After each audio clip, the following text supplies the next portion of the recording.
যারা এই অবৈধ সম্পর্কে লিপ্ত হন, আপনি সবচেয়ে সেকেলে, আপনি সবচাইতে আনস্মার্ট, সবচেয়ে স্মার্ট, সবচেয়ে বুদ্ধিমান তরুণ সে, বুদ্ধিমান তরুণী সে, যা তার সমস্ত আবেগ অনুভূতিগুলোকে বৈধ রিলেশনের জন্য জমিয়ে রাখে, অপেক্ষা করে। এত ভালোবাসাবাসী আপনাদের, এরপরে ঘরে ঘরে কেন বিবাহ বিচ্ছেদ এত বাড়ছে? আপনি পত্রিকার পাতা খোলেন, যেই হারে বিবাহ নিবন্ধন হয় ওই হারে বরং কোনো কোনো ক্ষেত্রে তার চাইতে বেশি তালাকের নিবন্ধন হচ্ছে, ডিভোর্সের নিবন্ধন হচ্ছে। কেন রে ভাই? আমি এই কথাটা বিভিন্ন জায়গায় বলার চেষ্টা করি। আপনাদের যুগে বা আমাদের যুগে এখন ভালোবাসা বিনিময়ের যত রাস্তা আছে, ফেসবুকে লিখে পাঠাতে পারছেন কি আই লাভ ইউ স্ত্রীকে, আমি বৈধ ক্ষেত্রে বলছি, আবার উনিও আপনাকে বলছেন টু।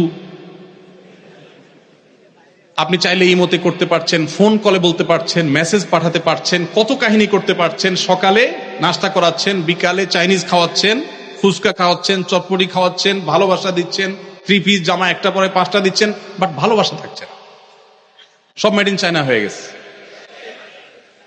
আর আগের যারা ছিলেন আমাদের মুরব্বীরা, এখানে 2-1 মুরব্বী দেখা যাচ্ছে, এই মুরব্বীদের ভালোবাসাগুলো এক একটা সব মেড ইন জাপান, এত স্ট্রং।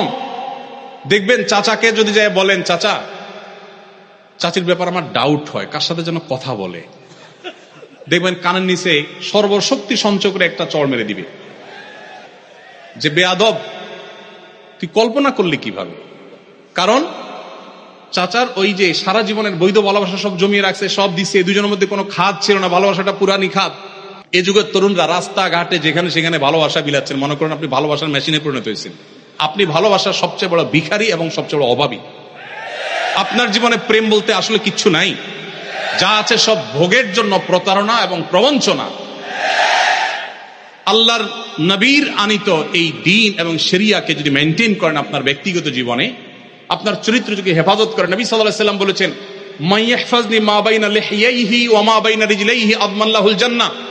যে মানুষ, যে যুবক, যে তরুণ, যে মুসলমান নিজের 2 চোয়ালের মধ্যবর্তী অঙ্গ অর্থাৎ তার মুখকে এবং তার 2 পায়ের মধ্যবর্তী অঙ্গ অর্থাৎ তার সম্ভ্রমকে রক্ষা করতে পারবে, এগুলো সে হারাম পথে ব্যবহার করবে না, এই দায়িত্ব এবং গ্যারান্টি যে যুবক যুবতী, যে মানুষ নিবে, নবী সাল্লাল্লাহু আলাইহি ওয়াসাল্লাম বলেছেন, কিয়ামতের দিন আল্লাহর কাছ থেকে জান্নাত পাইয়ে দেওয়ার দায়িত্ব আমি নিলাম।